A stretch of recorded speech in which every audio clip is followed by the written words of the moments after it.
Dans cette vidéo, les gars, j'ai des choses intéressantes à vous dire. Donc, on va revenir sur le triangle qu'on avait vu ensemble il y a super longtemps. Et il y a vraiment une chose intéressante ici. Regardez, on avait fait plusieurs rejets sur la résistance. On était passé par-dessus. Et suite au crash FTX ici, on est repassé de l'autre côté. Et bien, de la trendline ici, donc de cette trendline. Et si on zoome, vous pouvez voir qu'actuellement, on se situe sur cette trendline et qui nous sert de résistance. Donc j'ai bien l'impression que cette trendline fait juge de paix actuellement. Mais juste avant de revenir là-dessus, je voulais vous parler rapidement d'actualité. Donc comme vous le savez, je pense, hein, beaucoup d'entre vous le savent. Ceux qui ne le savent pas, je vous le dis maintenant. Genesis, donc une très grosse structure, risque de faire faillite. Et donc là, en ce moment, elle est en train de se restructurer. Elle a essayé de lever 1 milliard, je crois, et ils n'ont pas réussi pour le moment. Donc voilà, donc ils sont en train de changer leur plan pour faire appel à une aide extérieure, donc afin de multiplier les options nécessaires à sa survie.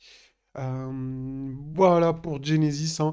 Enfin, après, bon, je pense que le dénouement du Bitcoin est lié un petit peu à cette affaire. Donc si Genesis tombe, il y en a d'autres qui vont tomber, ça va faire effet domino. Donc voilà, faut faire attention à ça. Bon, en attendant, eh bien, le chart, lui, nous parle. Donc je reviens un petit peu sur ce chart. Rappelez-vous, on avait parlé de ce triangle. Et donc, on avait une cassure par le haut. Donc c'était plutôt encourageant, etc. Et suite à l'affaire FTX, eh bien, on est repassé, comme je vous disais en début de vidéo, de l'autre côté de la trendline. Et donc, regardez aujourd'hui, regardez. Donc, je vais même passer, eh bien, ici en 1 heure. Regardez, c'est intéressant. Donc, on a une formation, je dirais, en triangle pour le moment. Donc, ça se voit bien, hein. Je pense que même en 4 heures, ça pourrait être plus sympa. Regardez, ouais, ouais, c'est par là en 4 heures ici. Donc, regardez. Donc, eh bien, les probabilités, ça serait qu'on vienne peut-être ici. Donc là, il y a une petite zone intermédiaire de support. Mais si vraiment on veut faire un triangle, eh bien, on peut continuer quelque chose comme ça. Et après, eh bien, choisir la direction. Donc, soit comme ça. Donc, soit une cassure par le haut, soit une cassure par le bas, bien évidemment. Mais en tout cas, je tiens à attirer votre attention aujourd'hui parce que, eh bien, on est sur la zone de résistance. Donc, prudence, prudence. Donc, si vous êtes haussier, euh, eh bien, ce que vous espérez, c'est une cassure de cette trendline. Pour moi, elle reste importante. On voit bien qu'il y a eu un effet.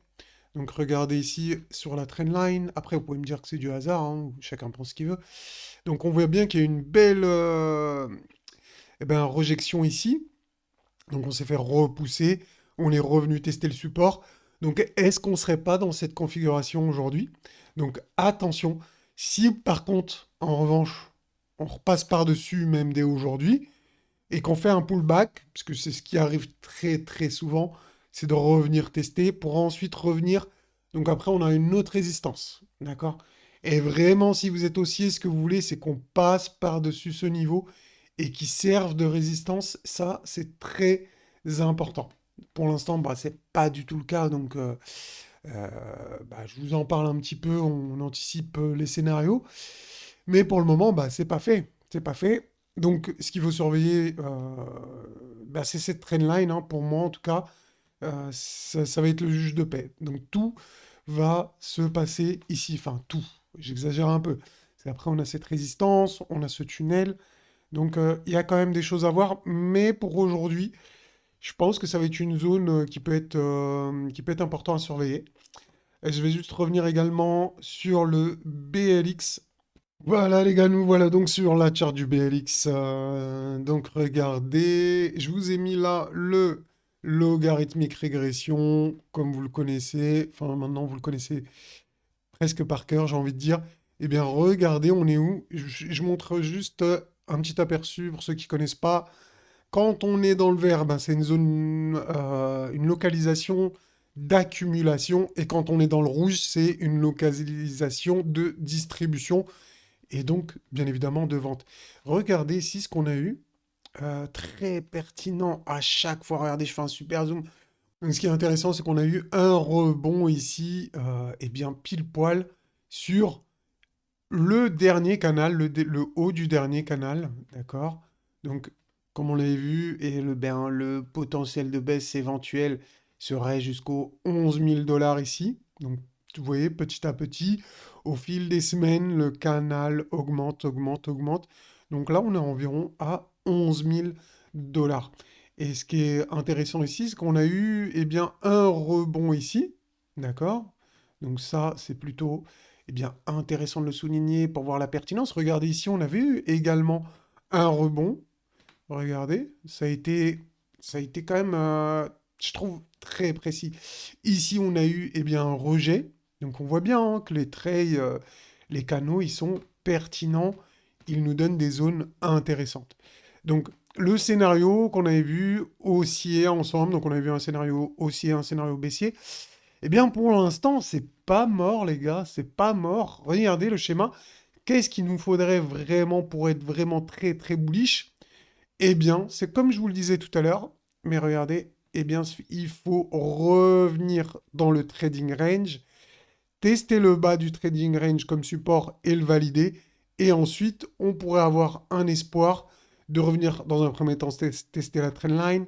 Ensuite, eh bien, on pourrait la casser, tester le haut du trading range, etc. Et respecter la schématique ici, comme vous pouvez le voir ici à droite. Donc faire quelque chose comme ça. Déjà dans un premier temps, vraiment tester le bas du trading range ici, qu'on a en jaune, comme je vous ai schématisé. Donc revenir dans le trading range, vraiment créer un support ici, donc aux alentours des 17 500 dollars. Et ensuite, si le test s'avère concluant, eh bien, on pourrait avoir une tendance qui est eh bien, haussière, au moins rentrer dans un rebond. Bon, pour l'instant, il y a beaucoup d'étapes, comme vous l'avez vu, comme on l'avait vu en début de vidéo, eh bien, la grosse trendline qu'on a vue ensemble. Donc là, il faut absolument qu'on passe ça pour valider ce scénario. Donc ça, c'est le scénario, eh bien, haussier, comme vous pouvez le comprendre, comme vous l'avez deviné. Je vous montre rapidement le scénario baissier. Alors, attendez. Hop, hop, voilà. Donc ça, c'est le scénario baissier, les gars. Si vous vous rappelez, on avait vu également ce scénario. Après, bon, là, c'est une schématisation. Ça ne veut pas dire qu'on va aller au 6000, hein. Ça, c'est vraiment... ça, c'est juste une schématisation que j'ai fait. En tout cas, si eh bien, on est dans le scénario baissier, on pourrait s'attendre à eh bien, une vague d'accumulation, donc comme schématisé ici ou comme schématisé ici, mais plutôt à un étage inférieur. Donc plutôt, ça serait aux alentours des 11 000 dollars, créer une vague d'accumulation pour repartir si pour le scénario baissier. Donc pour moi, le scénario baissier, ça serait de faire une vague d'accumulation à un étage plus bas. D'accord?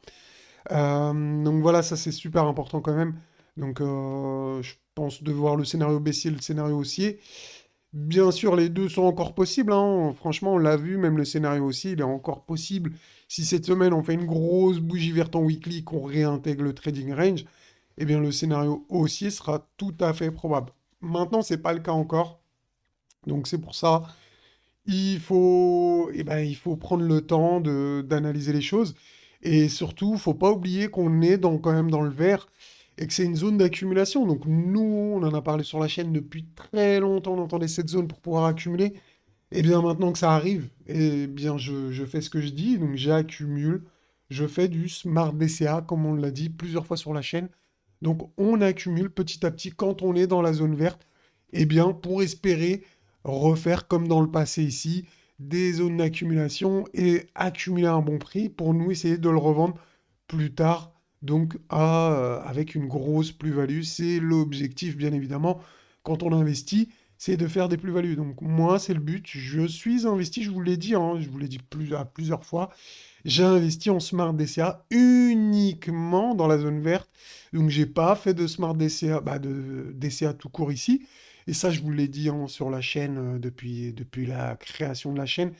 Je n'ai pas fait de DCA ici. Je vous ai toujours dit, je vous ai prévenu, je ferai du DCA uniquement dans le vert.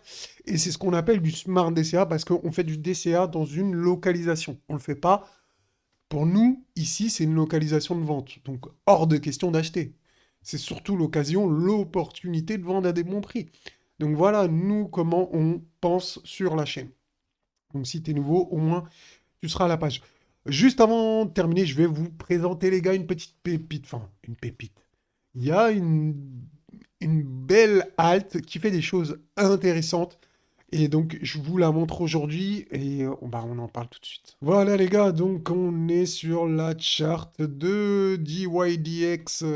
Donc, vraiment très intéressante. Voilà, les gars, la petite halte que je voulais vous présenter, dont je vous parlais, DYDX, qui a une configuration super intéressante. Eh bien, comment dire, c'est un achat idéal pour les investisseurs, enfin, potentiels. C'est pas encore validé.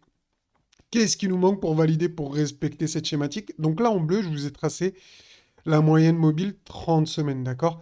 Donc regardez cette charte. Donc ça, c'est selon Weinstein. Il nous dit, eh bien, pour avoir une confirmation d'achat dit idéale, il faut mettre la moyenne mobile 30 semaines ici, d'accord, que vous voyez en pointillé et que vous voyez en bleu ici.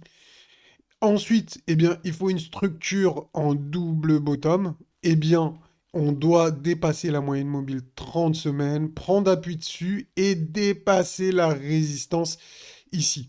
Donc la résistance, eh bien, elle est là, d'accord? Donc c'est le haut du rectangle. La moyenne mobile, elle est là. Donc là, pour l'instant, les gars, on est en train de respecter la schématique. Euh, et donc, ce qui se passe, c'est on est en train de prendre appui sur la moyenne mobile 30 semaines.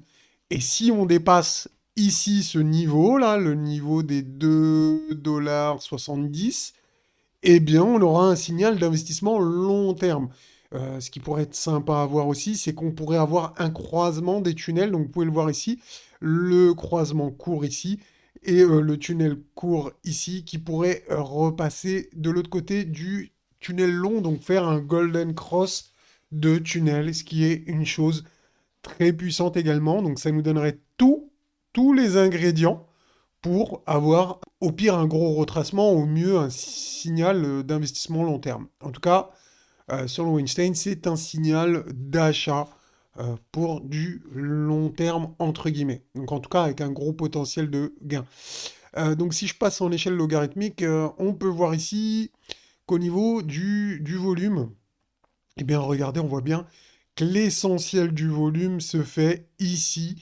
Donc pour moi, je pense que c'est une vague d'accumulation.